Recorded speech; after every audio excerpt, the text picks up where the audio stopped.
You already know something is wrong. You just don't have the words for it yet. Something feels off, but you can't explain it. They have an answer for everything, and somehow that makes it worse. You've been told you're overthinking. You've been told you're too sensitive, and part of you started to believe it. But your gut has been trying to tell you something for a while now.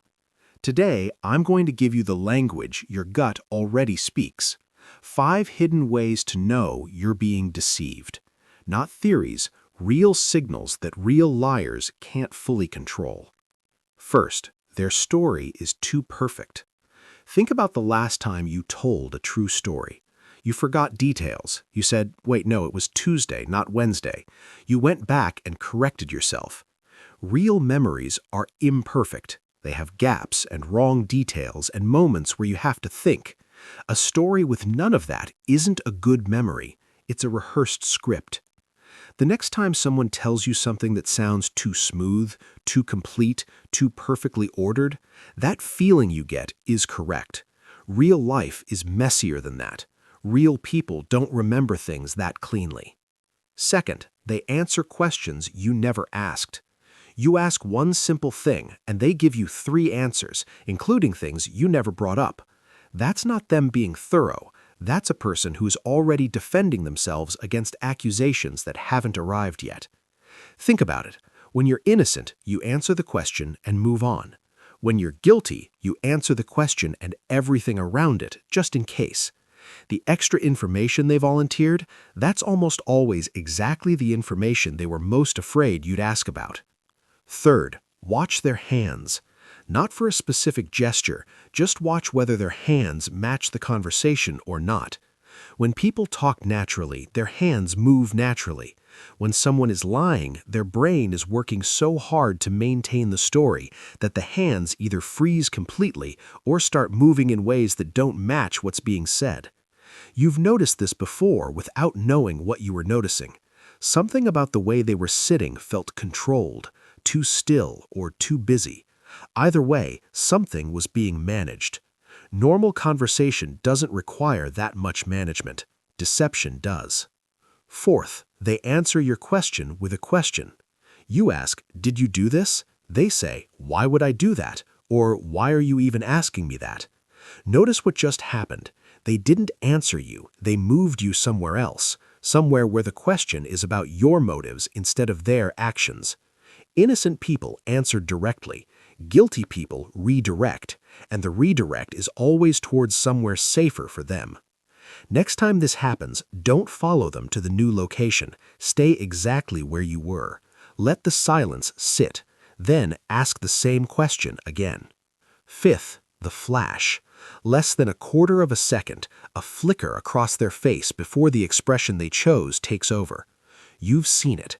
That split second where something crossed their face and was gone before you could name it.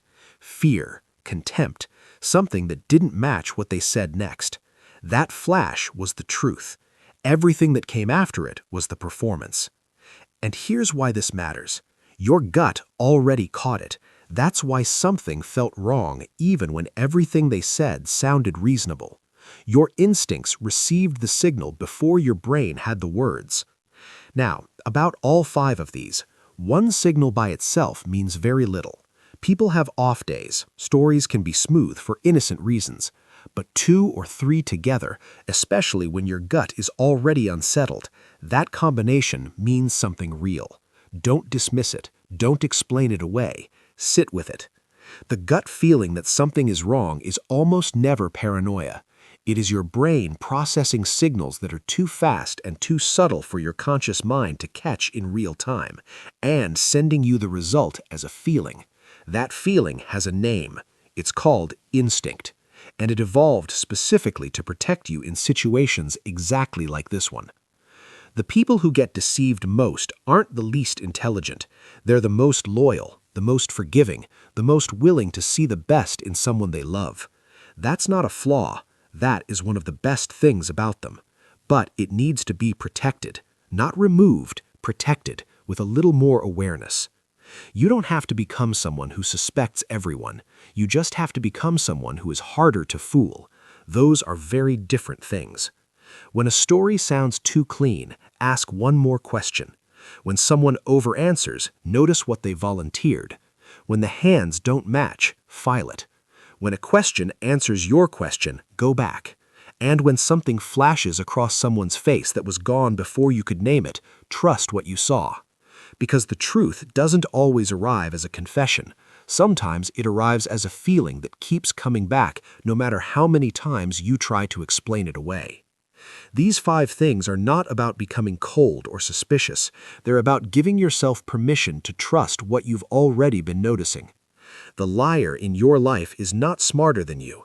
They are just counting on you doing what you've always done, giving them the benefit of the doubt one more time. Watch for the story that has no rough edges. Watch for the answer that covers territory you didn't ask about. Watch the hands when the words sound convincing.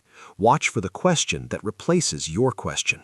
And watch for the flash, that fraction of a second your gut caught before your brain arrived.